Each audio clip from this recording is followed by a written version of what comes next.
Donc, effectivement, l'agriculture durable sous l'angle des marchés. Ce que je vous propose aujourd'hui en 3 temps, c'est d'abord de jeter un œil à cet environnement d'affaires assez complexe dans lequel évoluent nos producteurs et productrices agricoles. Et effectivement, il y a un alignement des astres par rapport à l'adoption de bonnes pratiques. Ensuite, on va s'attarder à l'aspect humain comme tel, parce qu'après tout, ce sont les hommes et les femmes qui doivent adopter, changer et se conformer à ce nouvel environnement d'affaires. Puis, finalement, quelques pistes de réflexion. Donc, ce fameux alignement des astres qui vient effectivement accélérer l'adoption des pratiques plus durables, bien, en fait, on n'a pas le choix de l'aborder sous l'angle de la chaîne d'approvisionnement qui vous est imagée ici assez sommairement, parce que pour comprendre les moteurs de changement, il faut s'attarder au consommateur, et pour aller vers le consommateur, il y a toute une chaîne d'approvisionnement, et c'est dans ces maillons-là qu'on observe les points de tension qui peuvent venir faire basculer les choses. Petit rappel, je ne sais pas qui dans la salle le connaît ou ne connaît pas, ou des fois c'est un peu loin dans nos têtes, mais toujours bien de se rappeler que du champ vers l'assiette, il y a certains passages obligés. Je vous illustre ici de manière sommaire, du producteur vers nos consommateurs. Donc peut-être se rappeler que quand même nos produits agricoles, environ 70% sont transformés, passent par la transformation. Il y a quand même une interaction des demandes des transformateurs, par exemple. Et on se rappelle aussi qu'on a un contexte de concentration assez important dans la grande distribution. Donc, nos 5 grandes bannières là, spécialisées ou non spécialisées, c'est à peu près 80% des ventes. Donc, il y a un rapport de force, on comprend bien ici, dans la grande distribution. Donc, quand eux demandent des choses, il y a nécessairement un signal qui est envoyé vers l'amont. Ce qu'il faut retenir aussi, c'est que cette chaîne-là qui est illustrée, c'est un peu ce qu'on appelle le circuit long plus conventionnel avec des intermédiaires. On entend de plus en plus parler du circuit court, et effectivement, un lien plus direct du producteur vers le consommateur. Il est là, c'est important, mais rappelons-nous que c'est quand même à peu près 1% des ventes seulement qui vont par ce canal-là, même si c'est de plus en plus utilisé. Donc, 35% des entreprises, selon le dernier recensement, écouleraient une partie de leur production via ces canaux directs. Ce qu'il faut retenir, donc, c'est que circuit court ou grande distribution, il y a des exigences qui sont exprimées. Alors, vous voyez à gauche notre consommateur citoyen, en fait, qui vote par ses comportements d'achat. Vous avez à droite nos grandes bannières qui, elles, s'engagent. Elles ont des redditions de comptes, des engagements en matière de réduction de gaz à effet de serre. Elles doivent déclarer leur empreinte environnementale, etc. Et donc, pour respecter ces engagements-là, elles se tournent nécessairement vers leurs fournisseurs en amont. Et c'est là, donc, qu'il y a toute une mécanique d'exigence qui se trouve imposée jusqu'à nos producteurs. Cette dynamique-là, elle est québécoise et elle est canadienne, mais elle se passe à l'échelle internationale. Puis évidemment, on a une agriculture qui est quand même tournée vers l'exportation. Donc, je rappelle ici qu'il y a à peu près 30% des ventes agroalimentaires québécoises qui se font à l'international. Donc, on joue aussi dans la cour des grands, et les exigences d'ailleurs sont aussi imposées à nos producteurs ici. Puis j'ai pensé juste vous illustrer un exemple de ces exigences-là.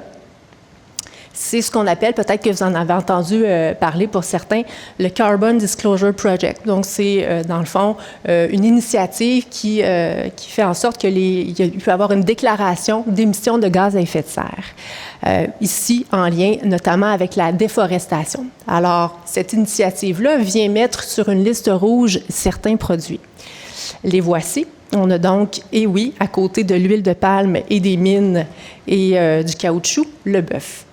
Alors ça veut dire que les gens qui s'engagent auprès de cette initiative-là doivent démontrer que leur approvisionnement pour ces produits-là respecte un certain nombre d'émissions de gaz à effet de serre. Mais ça, bien, les producteurs et les détaillants d'ici, par exemple Sobeys, s'y engagent et doivent donc se conformer à ces demandes-là. Et ce qu'on doit retenir, c'est que les filières exportatrices qui font affaire avec ces joueurs-là doivent se conformer à ça. Mais d'un autre côté, il peut avoir un intérêt, par exemple, la production de bœuf ici, si elle est responsable, elle se trouve à avoir un avantage par rapport à un bœuf produit au Brésil, par exemple, qui, lui, a un impact sur la déforestation. Donc, d'un côté, une opportunité d'affaires qui peut se dessiner ici par rapport à des exigences de marché international. Évidemment, tout ça vient illustrer que l'environnement d'affaires se complexifie. Vous avez cette roulette avec tout plein d'items. J'ai encerclé en rouge ce à quoi était habitué le producteur agricole, produire des aliments salubres et respecter les aspects sanitaires, le prix.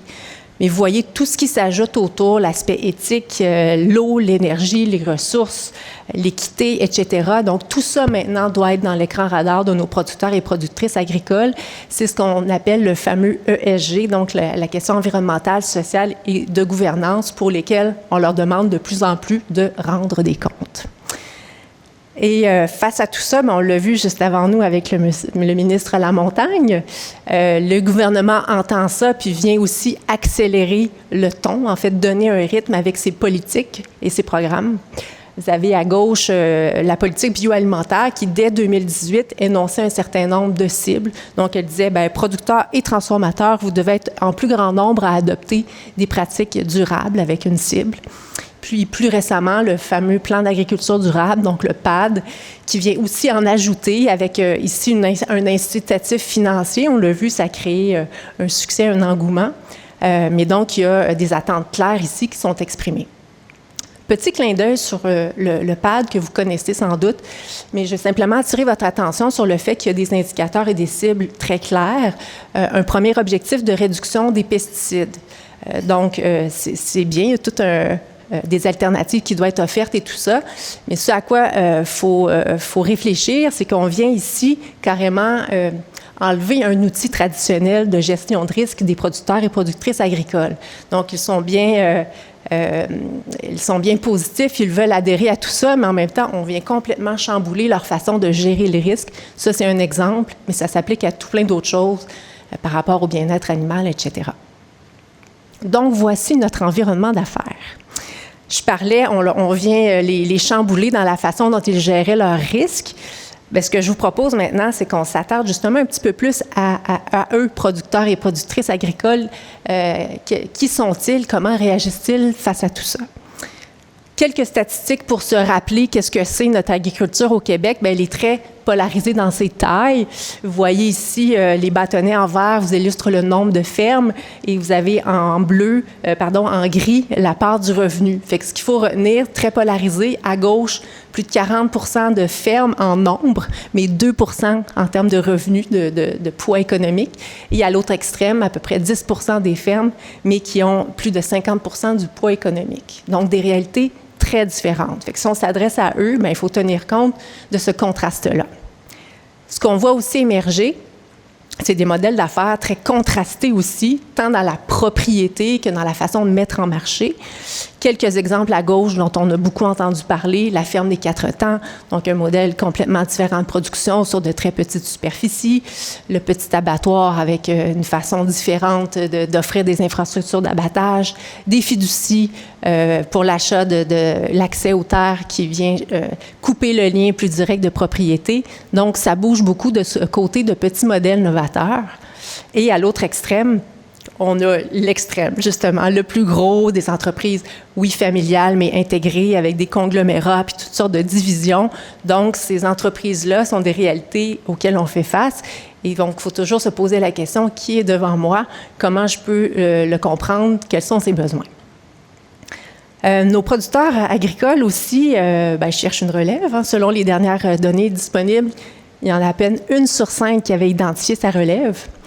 Et on se le rappelle, on le dit souvent, la population agricole, elle est vieillissante. L'âge moyen des producteurs, c'est à peu près 54. Bon, c'est pas très vieux de mon point de vue, mais quand même, c'est vieillissant. Puis on verra tantôt que l'âge a certains effets sur l'adoption des bonnes pratiques.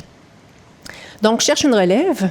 Ce qui est intéressant, par contre, c'est qu'il y a de nouveaux bassins de relève. Vous avez à droite les données du plus récent profil de la relève, puis on voit les bâtonnets à votre droite, c'est les établissements, les démarrages. Et il y a à peu près 36% maintenant de la relève qui démarrent une nouvelle entreprise. Donc, des chefs d'entreprise complètement différents, qui ont un parcours différent, à qui il faut s'adresser.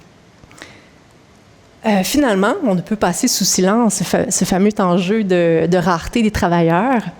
Vous avez à gauche des statistiques qui vous illustrent l'enjeu de combler les postes en agriculture. Donc, en ce moment, là, à peu près en 2017, c'est à peu près 2700 postes qui étaient vacants en agriculture au Québec. Et selon les projections, c'est près de 20 000 postes qui seront vacants à l'horizon 2029. Et ça, même avec la venue de travailleurs étrangers temporaires. Fait que vous imaginez tout le chamboulement, surtout pour des secteurs de production maraîchers qui sont très intensifs en main-d'œuvre.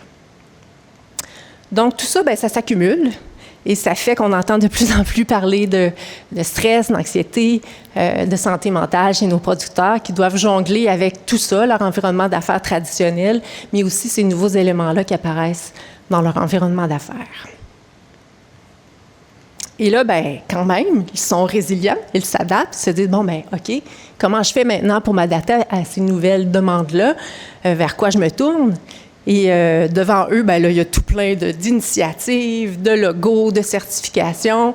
Ils doivent être accompagnés là, pour se diriger vers la bonne démarche. Et ça bouge. On a un secteur agricole au Québec en mouvement. Je vais vous donner quelques illustrations. D'abord, il y a des mouvements qui se font, des démarches collectives, associatives, qui émanent vraiment des producteurs agricoles, sont au cœur de ces démarches-là.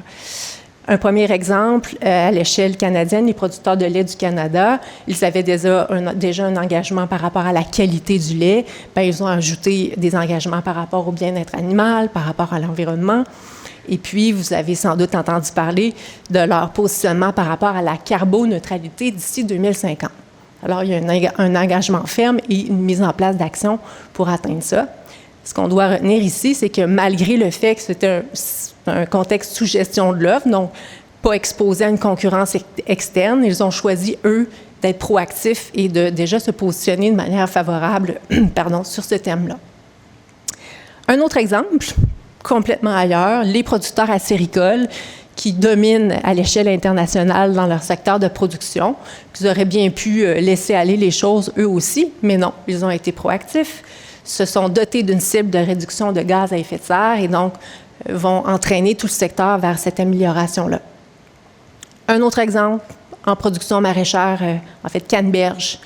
Là encore, les producteurs de canneberge qui se sont dotés d'une certification environnementale vérifiée par une tierce partie. Donc, encore là, pour être proactif et pas se faire imposer des choses par les acheteurs. D'autres initiatives que vous connaissez peut-être, qui sont aussi des démarches collectives, mais vraiment en concertation avec l'industrie et avec la communauté de chercheurs, justement, pour que les choix soient basés sur la science. Une première initiative, la Table ronde canadienne sur le bœuf durable, qui a défini qu'est-ce que c'est un bœuf durable avec des critères, une certification de manière très rigoureuse. Un autre exemple, et Salah va nous en parler cet avant-midi de manière plus détaillée, dans les grains, donc une table ronde canadienne qui a développé un référentiel sur les grains responsables, un code de bonne pratique volontaire, un exemple donc de prise en main. Finalement, bien, tout ce qui concerne le bien-être animal, à l'échelle canadienne, il y a le Conseil canadien pour le soin et la manipulation des animaux. Encore là, autour d'une table, les chercheurs, les producteurs, l'industrie qui se concertent et qui disent, OK, ça c'est basé sur la science, c'est vers là qu'il faut aller, puis voici des échéanciers raisonnables à respecter. D'autres démarches, elles, vont être privées, et là, bien, le rythme est un peu plus imposé par les privés à ce moment-là, par l'industrie. Un exemple, Maple Leaf, un grand joueur dans la protéine durable, qui, lui, a été un des premiers à se positionner dans la carboneutralité. Donc, évidemment, tous ceux qui travaillent avec lui doivent suivre cet engagement-là et ça a mené ce joueur-là à diversifier son portefeuille dans la protéine végétale. Un autre exemple, McCain, lui, dit, moi, c'est l'agriculture régénératrice. Voici, d'ici 2030, tous mes producteurs devront, ceux qui m'approvisionnent, devront respecter ce cadre-là. Donc, encore là, on suit la cadence si on veut fournir McCain.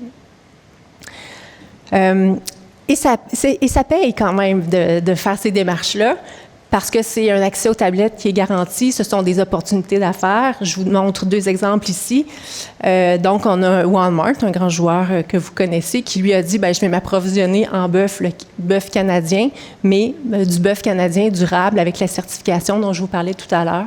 Et même chose pour McDonald's au Canada, qui s'approvisionne en bœuf durable. Donc, il y a un effet de garder sa place sur le marché quand on adopte ces bonnes pratiques. Ces incitatifs de marché sont là. Il y a d'autres incitatifs à la transition. Programme de gestion de risque, rétribution des bonnes pratiques, le ministre Lamontagne y faisait référence tout à l'heure, des projets de mobilisation, de soutien financier, parfois il faut acquérir des nouveaux équipements, etc. Donc, il y a toute une panoplie d'incitatifs financiers qui sont là. Et il y a aussi des incitatifs dans l'accompagnement. Peut-être que vous en connaissez quelques-uns, beaucoup dans l'approche co-construction, laboratoire vivant. Donc, on implique les producteurs à trouver des solutions, des vitrines très terrain appliquées sur la ferme, des caravanes, donc terrain, qui vont se promener, qui vont illustrer chez le producteur. Donc, il y a quand même tout un environnement qui vient accompagner cette transition-là, ce qui est une bonne chose. Mais néanmoins, on peut se dire, wow, c'est beaucoup pour des producteurs et certains peinent à suivre la parade. Tout à l'heure, le ministre Lamontagne disait qu'il y avait 6 % des producteurs là, qui représentaient ceux qui avaient adhéré au PAD et qui avaient une rétribution. Comment on peut augmenter cette proportion-là? Pas facile de rejoindre les producteurs qui jonglent avec tout cet environnement d'affaires dont je vous parlais tantôt. Donc, ils ont déjà leur gestion quotidienne, comment on s'adresse à eux, comment développer des programmes et des politiques qui vont les rejoindre. Et il y a une littérature qui est de plus en plus disponible pour nous aider à comprendre c'est quoi les facteurs de changement, qu'est-ce qui peut accélérer l'adoption des bonnes pratiques. Je vais très rapidement parce que je pense que Aminata, qui me succède, pourra en parler un petit peu plus. Mais ce que l'on sait dans la littérature, c'est qu'un des facteurs qui agit beaucoup sur l'adoption des bonnes pratiques, c'est le profil des exploitants, leur comportement, leur attitude, l'âge notamment. Et quel est l'âge moyen de nos producteurs? 54. Donc, le côté vieillissant, paraît-il, n'aide pas à l'adoption, à changer les choses. Tout ce qui est valeur environnementale, c'est un des principaux éléments qui peut faire en sorte que le producteur ou la productrice sera ouvert à changer ses façons de faire. Ensuite de ça, il y a le profil des exploitations. On l'a vu tout à l'heure, c'est très éclaté au Québec en taille, en diversité, etc. Donc, tout ça vient aussi influencer la façon dont les producteurs vont adhérer ou pas à ces nouvelles bonnes pratiques. Formation, sensibilisation, évidemment, plus on est au courant des impacts de ces activités, négatifs ou positifs, bien, plus on peut être un moteur actif de changement. La mise en réseau, la démonstration, c'est démontrer que ça a un impact majeur sur l'adhésion à de nouvelles pratiques. Finalement, bien, on ne peut passer sous silence les facteurs économiques et technologiques. Et donc, la démonstration, oui, c'est bien beau, mais si j'adopte ces nouvelles pratiques-là, est-ce que c'est rentable? Qu'est-ce que ça va me donner au-delà d'être un bon citoyen corporatif? Donc, il y a des démonstrations à faire. J'arrive avec mes quelques conclusions ou pistes de réflexion, en fait, pour faire un lien avec qui nous sommes, nous, parce que je reviens avec ma chaîne d'approvisionnement. En amont des producteurs, bien, il y a nous, experts, conseillers, chercheurs, qui accompagnons ce milieu-là et qui, donc, sommes drôlement importants dans le passage à l'action et la transition. Donc, oui, on fait partie aussi de la solution, de l'écosystème qui agit sur l'adaptation, que ce soit pour combler des nouveaux besoins de formation, de générer des nouveaux savoirs, les transmettre, accompagner de manière avisée pour finalement favoriser l'adoption des bonnes pratiques. Puis, je mentionnais récemment là, la relève professionnelle. Je voyais que l'ITAC avait une nouvelle bourse pour les étudiants, Agir pour le climat et la transition écologique. C'est le genre de message qui prépare une future relève professionnelle. Donc, on fait vraiment partie de la solution. Comme il y a plusieurs chercheurs dans la salle, je me suis dit, je vais faire un petit clin d'œil sur cette fameuse échelle de maturité technologique. Vous êtes sans doute au courant parce que quand vous déposez vos demandes de projet, vous devez vous positionner sur cette échelle-là. Mais en fait, ce qu'il faut comprendre, c'est que quand on parle de bonnes pratiques, on est souvent dans le pré-compétitif. Donc, il y a une belle talle de projets ici à soutenir où vous pouvez vous trouver sur cette échelle-là. Puis pour ceux qui sont familiers avec cette échelle-là, plus on va vers le 7, 8, 9, plus on est dans l'appliqué. Et puis là, bien, c'est impliquer les producteurs. On l'a vu, c'est un élément très positif d'adhésion aux bonnes pratiques. Donc, la co-construction, les laboratoires vivants, c'est vraiment quelque chose à adopter de plus en plus lorsqu'on est à ce stade-là de nos projets de recherche. Puis, on doit aussi considérer notre rôle dans la rigueur. On dit souvent à nos producteurs, il faut bien faire les choses, bien les communiquer, le démontrer pour préserver la confiance du public ou du consommateur. Et ça, c'est notre rôle à nous d'apporter la rigueur, de générer les données, de s'assurer que les démarches, les certifications vont être basées sur la science, sur la rigueur. Et donc, on est un ingrédient pour parer l'éco-blanchiment. Il faut le prendre au sérieux, ce rôle-là que nous avons pour accompagner les producteurs. Finalement, quelques pistes peut-être de réflexion pour la communauté de chercheurs. Bien, se rappeler de l'humain. D'abord et avant tout, la barrière au changement, c'est l'humain, qui il est, comment il reçoit les choses, ce que ça implique pour lui de changer. Donc, il faut toujours avoir ça en tête quand on travaille avec le producteur ou la productrice. Comprendre sa réalité d'affaires aussi, prendre 2 secondes pour se dire, OK, c'est quoi son environnement d'affaires? Où est-ce qu'il met ses produits en marché? C'est quoi les attentes auxquelles il doit répondre? S'il doit changer cette façon de faire, qu'est-ce que ça implique pour lui? Et donc, si on implique les producteurs dans la réalisation de nos travaux, bien, c'est sûr qu'on va intégrer ses préoccupations, puis il risque d'adhérer beaucoup plus s'il a fait partie du développement et de la solution. Leur démontrer évidemment le retour sur l'investissement de ce qu'on leur demande. C'est évidemment un pragmatique ou un rationnel économique qu'il ne faut pas oublier, mais que souvent on néglige parce qu'on aime bien générer de la nouvelle connaissance pour générer de la nouvelle connaissance. Et on en parlait tout à l'heure, le ministre Lamontagne faisait référence, l'importance du transfert. Donc, peu importe on est où comme chercheur, des fois on est dans le fondamental, mais il faut peut-être anticiper le transfert, la diffusion, puis se préoccuper d'avoir ces maillons-là qui vont être actifs pour transférer les nouvelles connaissances auprès des producteurs et faciliter leur passage à l'action. Alors voilà, ça termine cette petite introduction marché en souhaitant que ça ait généré quelques réflexions ce matin. Merci.